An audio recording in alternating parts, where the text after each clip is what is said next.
flip the note cards over and write things down. That's a great way to remember things.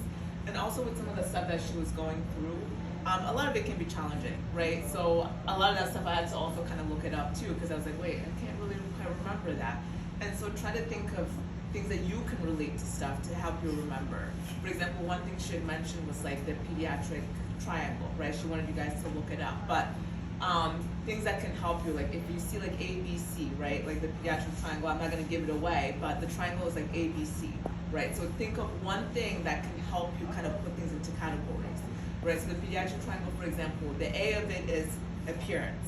That can help you remember some of the things on there. So even if, try not to like memorize everything at once, but try to like pick things in chunks and then add to it afterwards, right? So that it's appearance, and then the second one is like work of breathing. You can just remember breathing as the B, right? And then the C was circulation.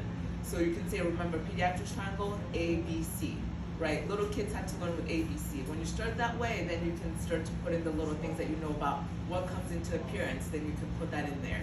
What comes with breathing, put that in there. What comes with circulation, put that in there. So those are the things to kind of help you remember some of that stuff too. That was one thing that I would say stood out to me in particular. Like I mentioned, the note cards is something good for that.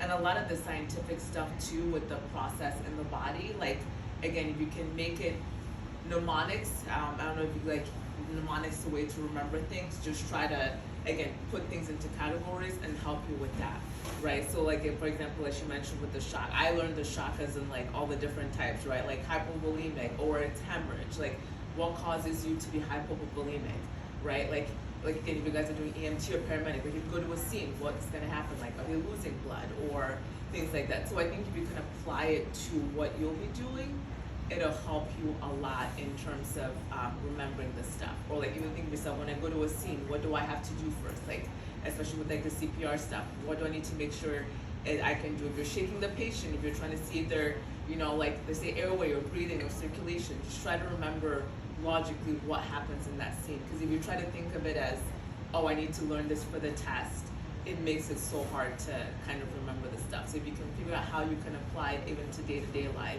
it'll help you remember that too. And then sometimes too, just take your cards with you. If you're at home, you don't really want to study, just look at a few cards at a time. It's an easier way to study than pick up a book. Because sometimes I'm sitting at home, I'm like, I don't really want to like take a book and open it and read each page, but you take a few of those cards, that can definitely help with that too. And there's an app also called, I don't know if you guys, all of us have cell phones, called Anki. I don't know if you guys have heard of the app before. It's called Anki. I want to say maybe the mobile one or the computer one is free, but what the app is that some people will create mobile flashcards on the app.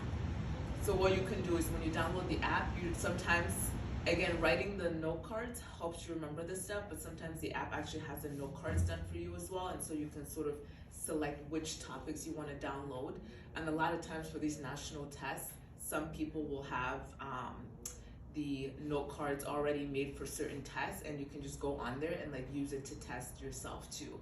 So if you're kind of crunched for time on stuff, that's also something good to know with that. But as we're going through this stuff, if you're struggling with some of the stations or have any questions, just kind of ask me, because I kind of struggled with test taking too, and I had to figure out ways, even like stupid ways, to try to figure out how to remember stuff. Okay.